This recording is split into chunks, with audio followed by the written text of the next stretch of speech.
নন্দীগ্রামে গুলি, 14 জনের মৃত্যু। নন্দীগ্রামে পুলিশের গুলি চালানো অসাংবিধানিক, রায় দেয় কলকাতা হাইকোর্ট। সিবিআই তদন্তের নির্দেশ। এরপর হাইকোর্টের বিরুদ্ধে সুপ্রিম কোর্টে যায় তৎকালীন বাম সরকার। চলতে থাকে সিবিআই তদন্ত। এরপর রাজ্যে ক্ষমতায় আসে তৃণমূল। সুপ্রিম কোর্টে পূর্বতন বাম সরকারের আবেদন প্রত্যাহার করে নেয় রাজ্য সরকার।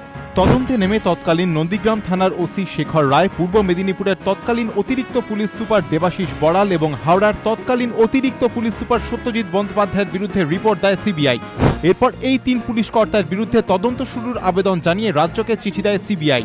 রাজ্যের দেওয়া উত্তরে বলা হয়, তৎকালীন মুখ্যমন্ত্রী বুদ্ধদেব ভট্টাচার্যই নন্দীগ্রামে পুলিশ পাঠান, সেক্ষেত্রে তাঁকে কেন জিজ্ঞাসাবাদ করা হচ্ছে না?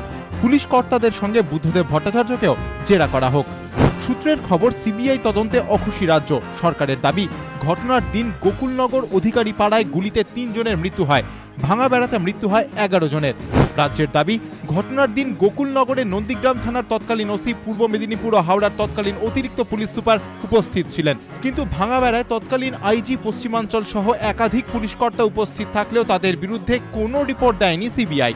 তাই তৎকালীন মুখ্যমন্ত্রী বুদ্ধদেব ভট্টাচার্য সহ ঘটনায় জড়িত পুলিশ কর্তাদের বিরুদ্ধেও সিবিআই তদন্তের দাবি জানিয়েছে রাজ্য। সমালোচনায় বামেরা।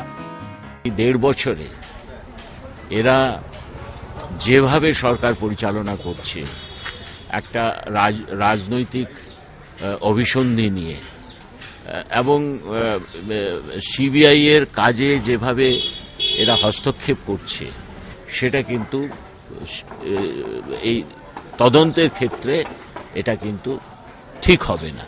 সেই জন্যে এই যে করা হচ্ছে, এটা একটা উদ্দেশ্য নিয়ে করা হচ্ছে, যেটাকে আমরা সমর্থন করতে পারি।